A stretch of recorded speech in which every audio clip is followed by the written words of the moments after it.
সংসার জীবন ছিল মাত্র 14 দিনের। বিয়ের 14 দিনের সংসার শেষে ফিরেছিলেন নিজ কর্মস্থলে, কিন্তু আর ফেরা হয়নি মোতাহারের। যেমন ফেরেননি মোতাহার, তেমনি আর বাবার বাড়িতে ফেরতও যাননি তার 14 দিনের রেখে যাওয়া স্ত্রী। একদিকে কারাবাস, আরেকদিকে স্ত্রীর স্বামীর জন্য 16 বছরের অপেক্ষা। এমনই এক করুণ ঘটনা ঘটেছে পিলখানা হত্যাকাণ্ডের মামলার আসামি ঠাকুরগাঁও সদর ইউনিয়নের বিডিআর সদস্য মোতাহার হোসেন মানিকের।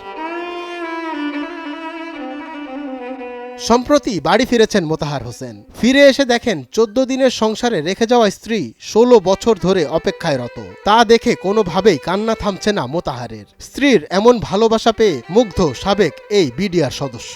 আমি জানি না যে আল্লাহ পাক ওর ভিতরে আমার এই 14 দিনের কোন জিনিসটা সবচেয়ে বেশি পছন্দ করছে বা তারে কি বা এমন দিতে পারছি, সেটার জন্য সে একেবারে আমাকে ভুলতে পারলো না 16টা বছর।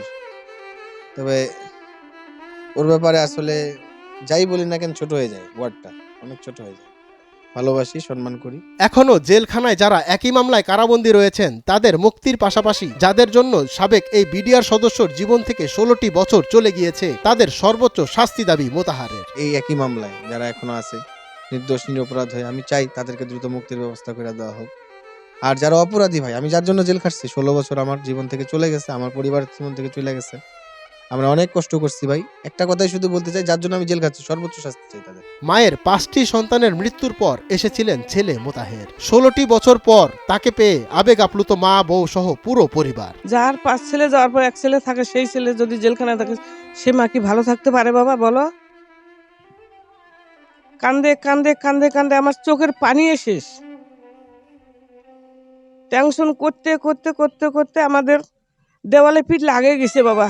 মোতাহার বাড়িতে ফেরায় পরিবার সহ গ্রামের মানুষ সবাই আবেগে আপ্লুত। তবে কারাবন্দী অবস্থায় বাবার মৃত্যুর শোক এখনো কাটিয়ে উঠতে পারেননি তিনি।